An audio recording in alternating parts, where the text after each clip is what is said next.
Sir Isaac Vivian Alexander Richards, famously known as Viv Richards, isn't just one of the greatest cricketers of all time. His life and career are full of powerful, badass, and sometimes surprising stories. Here's one that really captures his fearless spirit and personality. In the 1970s and 80s, cricket wasn't what it is today. There were no helmets, and bowlers were viciously fast. Think of the West Indies' own Michael Holding, Andy Roberts, Joel Garner, and later Malcolm Marshall, and then Australia's Dennis Lillee, Pakistan's Wasim Akram, and England's Bob Willis. Yet Viv Richards, walking out with his signature swagger, often chose not to wear a helmet. Even when it became common, he preferred a simple cap, chewing gum, and total confidence. And it wasn't bravado, he backed it up. One of the most legendary moments came during a test against England in 1976, during a time of rising racial tensions and fierce competition. England's captain Tony Greig made an infamous comment before the series, saying he wanted to make the West Indies grovel. That didn't go down well, especially with Richards. What did Viv do? He obliterated England's bowling attack, scoring 232 at Trent Bridge, 135 at Lord's, and a brutal 291 at the Oval. He finished the series with 829 runs at an average of 118.42.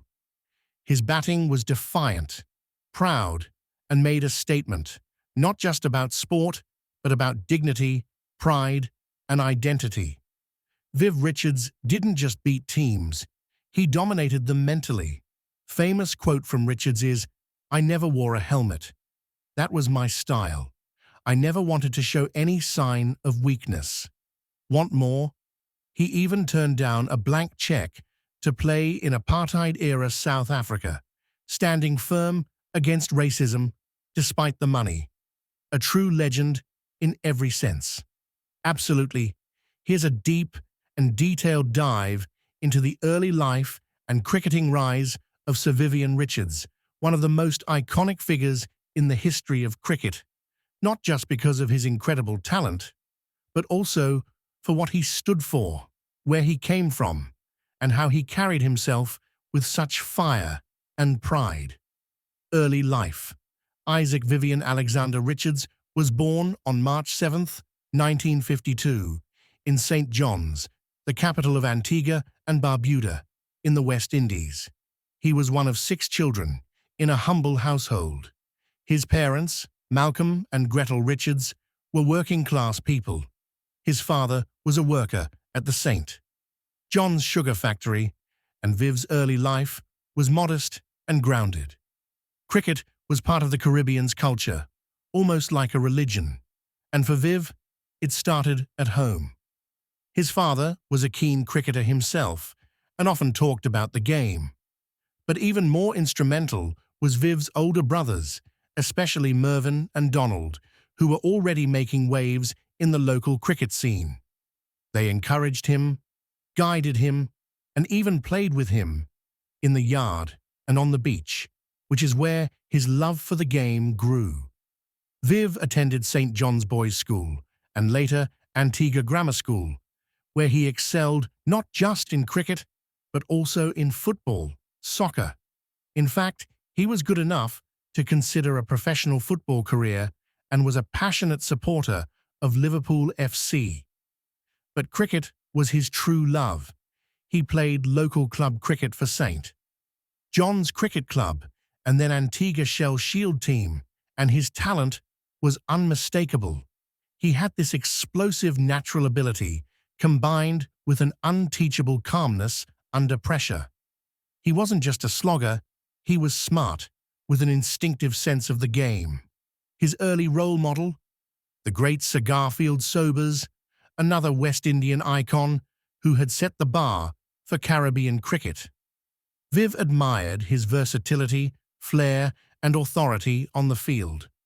The big turning point came when Len Creed, a cricket scout from England, saw Viv Richards play During a tour in the Caribbean, Creed was associated with Somerset County Cricket Club in England, and he saw something special in the young Antiguan. With Creed's support, Viv moved to England in 1973 to play for Rishton Cricket Club in the Lancashire League. This was a major step. At the time, Caribbean players moving to England was not unusual, but for a young black cricketer from a small island adjusting to life in the north of England, different climate, culture, and crowd was a challenge. But Viv adapted and dominated the league, making a massive impression. His raw talent stood out. His scores piled up. His confidence bloomed. By 1974, he had caught the attention of the West Indies selectors. That same year, he made his Test debut for the West Indies against India in Bangalore. He scored a modest 4 and 3 in his debut, but the spark was there. Just a few months later, he would announce himself in a big way. Viv Richards truly came alive in 1975, when he was just 23.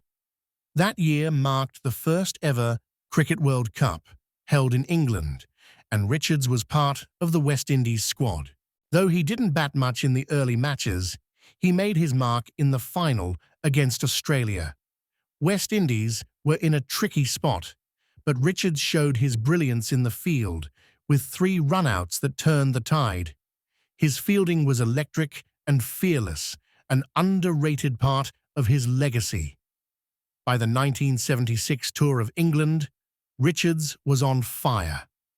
He scored 829 runs in the Test series, including the famous 291 at the Oval, and did it all with supreme elegance, arrogance, and power, without a helmet. That tour was also political. England's captain Tony Greig, as mentioned before, had made the infamous grovel comment.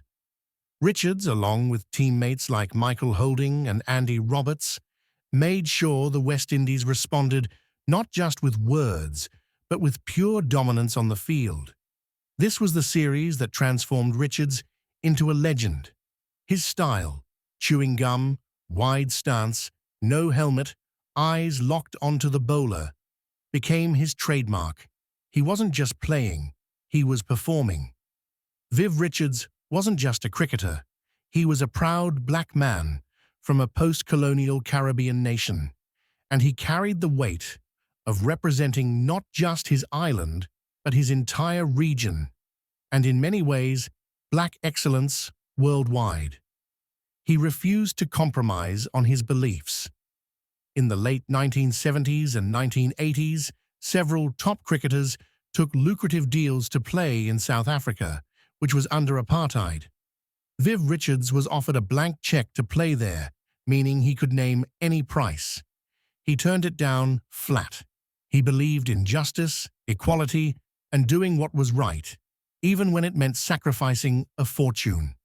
His decision made him a hero, not just in the Caribbean, but across the world. Nelson Mandela, years later, would praise Richards for his stance during the apartheid years, career peak and records. From 1976 through the late 1980s, Richards dominated world cricket. In 1984, he scored the fastest ever Test century at the time, 100 off 56 balls against England in Antigua. He captained the West Indies from 1984 to 1991, remaining undefeated in 27 Tests as captain, a record. He scored 8,540 Test runs at an average of 50.23 with 24 centuries. In ODIs, he was a pioneer, scoring 6,721 runs at an average of 47.0 with a strike rate that was way ahead of his time. He brought an intimidating, dominant presence to cricket, a game that had long been gentlemanly and conservative. He changed that forever. Legacy. In 1999, Wisden named Richards one of the 5 cricketers of the century, along with Bradman, Sobers, Warne, and Jack Hobbs. He was knighted in 1999 and became Sir Vivian Richards. The main stadium in Antigua is named the Sir Vivian Richards Cricket Stadium, a symbol of how far he had come, from the streets of St. John's to the highest honours of the cricketing world. It's not just the numbers, it's the attitude, the era, the symbolism. He played when the world was changing, when the Caribbean was asserting itself post-colonially, when black identity and pride were becoming global movements. Viv Richards is married to Miriam Richards, and they have been together for many years. Not much is publicly known about her, as they keep their private life very low-key and away from the media spotlight. One of the most talked-about aspects of Viv Richards' personal life was his relationship with Indian actress Neena Gupta in the 1980s. Their relationship created quite a media stir, especially because it was cross-cultural, and Richards was already married at the time. Together, Viv Richards and Neena Gupta had a daughter, fashion designer Masaba Gupta. Viv Richards was more than a cricketer. He was a statement, a symbol of what it means to rise with fire in your heart and pride in your roots. Please subscribe for more celebrity stories.